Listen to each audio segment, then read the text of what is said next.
4월 19일 월요일 새벽 예배를 하나님 앞에 드리도록 하겠습니다. 먼저 사도신경으로 신앙고백 드립니다.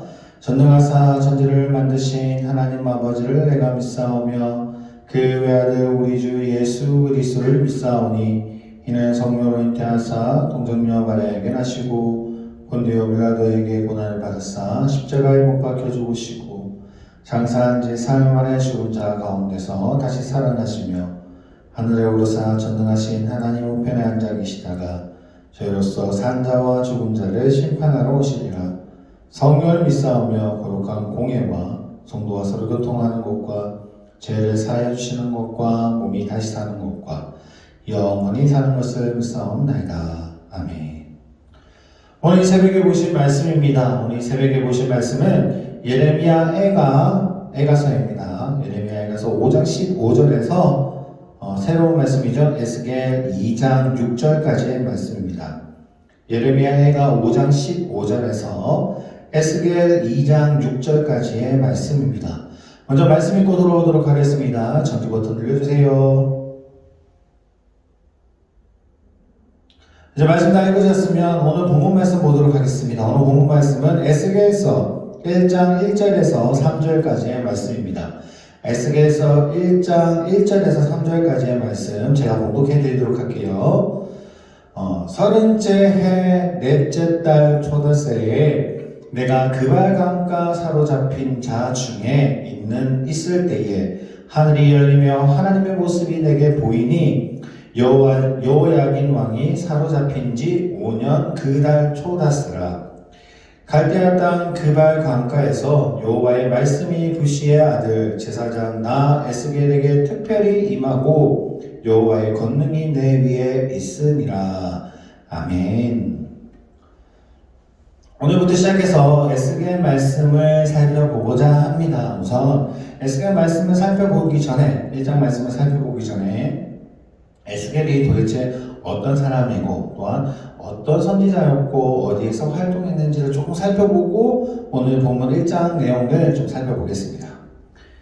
에스겔의 저자는 에스겔이죠. 에스겔 선지자는 에스겔이라는 힘의 이름이 뜻이 하나님이 힘주시다 라는 뜻을 가지고 있습니다. 그는요 제사장 가문 출신이기도 했고요. 에스겔이 바벨론 2차 침공 때 당시 유다 왕이었던 여호야긴, 그 여호야긴이 포로로 잡혀가게 되죠. 그때 약 한 10,000명 정도의 포로가 같이 끌려갑니다.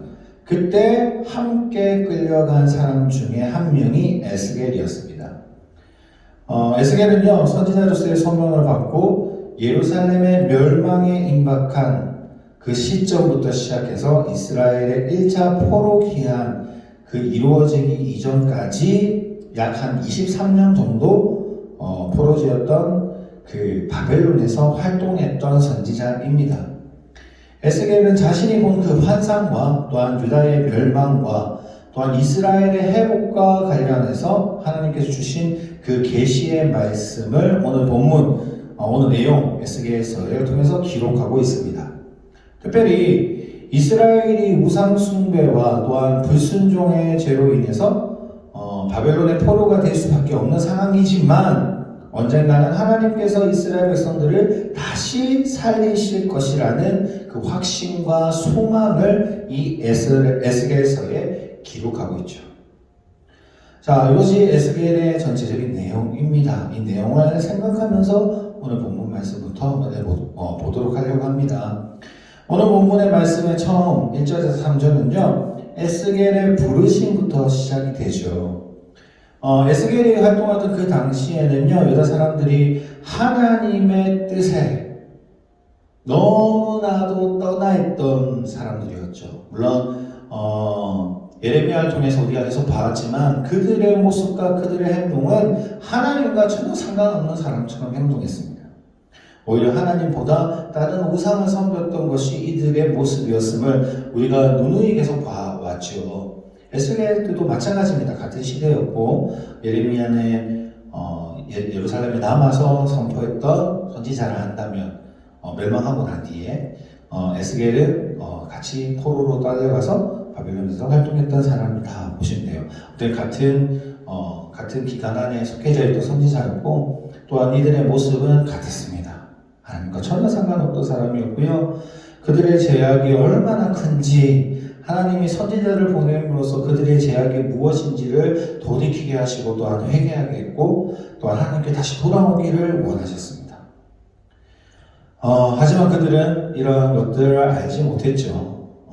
하나님이 왜 그들을 바벨론을 통해서 멸망시키셨는지에 대한 부분을 전혀 이해하지 못하고 오히려 하나님을 원망했던 자들이었습니다.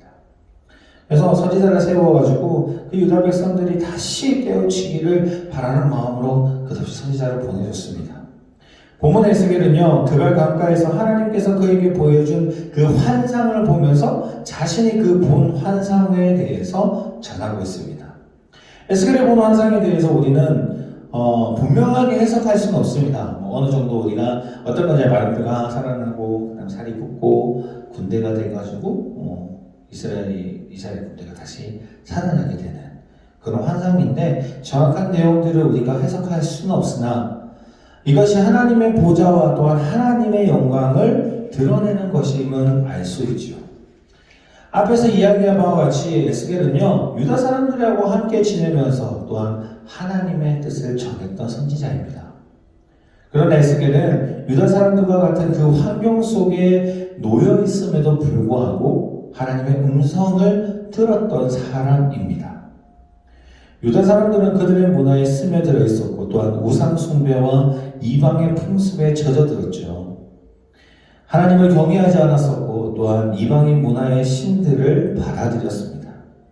모두가 하나님 앞에서 믿음을 지키는데 소홀해 갔던 거죠. 사람은 누구나 자신의 처한 환경에 영향을 받을 수가 있습니다. 지금 이스라엘 백성과 같이 환경 속에 영향을 많이 받게 됐죠.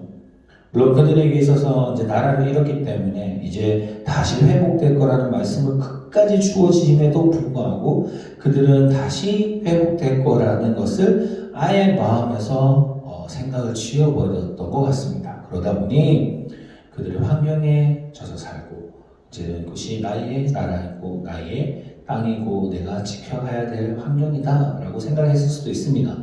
그러다 보니 그들이 바벨론에 있으면서도 바벨론의 우상들을 섬기기 시작했고 바벨론 사람들의 환경에 젖어들기 시작한 거죠. 그렇게 받아들일 수도 있습니다. 누구나 처한 환경이 그렇다면 그럴 수도 있습니다. 그렇기에 누군가는 그 자신의 환경에 변화시키는 힘은 가지고 있어야 되지 않을까요? 이것이 잘못된 것임을 알면도 그것에 대해서 젖어들기만 한다면 모든 사람이 그렇다면 결국은 잘못된 길로 갈 수밖에 없죠. 나쁜 결과가 되고 하나님과 멀어질 수밖에 없게 될 겁니다. 그럴 때 누군가는 분명히 그것이 하나님의 뜻이 아니면 그것을 변화시킬 수 있는 힘을 가져야 될 거죠. 오늘 본문에 그 힘을 가진 사람이 바로 에스겔입니다. 세상이 약해져가고 또 하나님을 잊어 살아가지만 에스겔이 끼어서 그 믿음을 지켰던 것과 같이 우리도 그래야 되지 않겠습니까? 에스겔은요 끝까지 하나님의 말씀을 믿고 나아갑니다. 하나님이 보여준 그 환상을 이스라엘 사람들에게 선포합니다. 다시 회복해 주실 것이라는 것을 끊임없이 이야기합니다.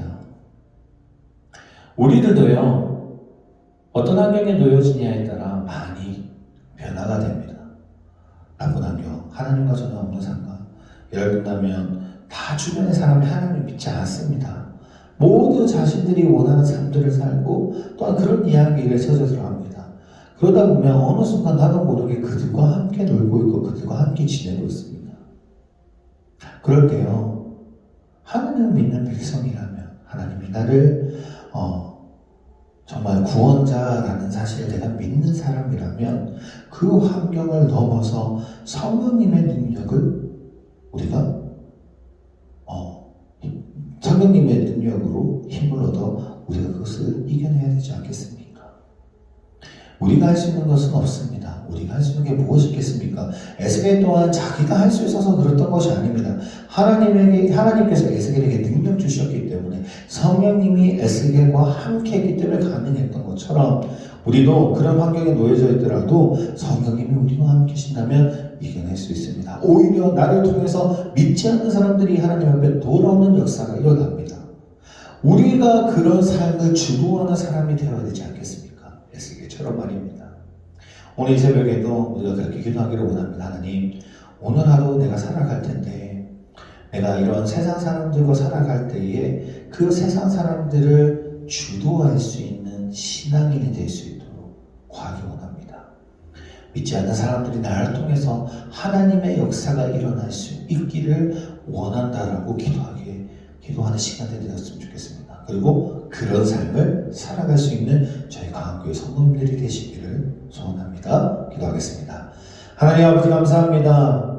언제나 함께 하시는 주님, 오늘도 주님이 함께 해주셔서 오늘 하루도 주님 앞에 나아가고 주님의 말씀을 듣습니다. 에스겔이 바벨론에 끌려갔지만 그 환경 속에 모든 것을 포기할 수 있었음에도 불구하고 하나님을 끝까지 붙잡고 하나님이 주시는 그 사명을 감당했던 것처럼 우리도 세상에서의 삶에서 하나님의 말씀을 가지고 하나님이 주시는 사명들을 잘 감당할 수 있는 저희 강한교회 성도님들 될 수 있도록 주님이 인도하여 주시옵소서. 오늘 새벽에 주님 앞에 나아갈 때에 그 기도소를 들으시고 응답해 주시기를 원하며 예수 그리스도의 이름으로 기도드립니다. 아멘. 주의 이름으로 예배를 통하시도록 하겠습니다. 하늘에 계신 우리 아버지여, 이름이 거룩히 여김을 받으시오며 나라의 마옵시오며 뜻이 하늘에서 이룬 것 같이 땅에서도 이루어지리다. 오늘날 우리에게 일용할 양식을 주옵시고 우리가 우리에게 죄 지은 자를 사하여 준 것 같이 우리의 죄를 사하여 주옵시고 우리를 시험에 들게 하지 마옵시며 다만 악에서 구하옵소서. 대개 나라와 권세와 영광이 아버지께 영원히 쌓옵나이다. 아멘.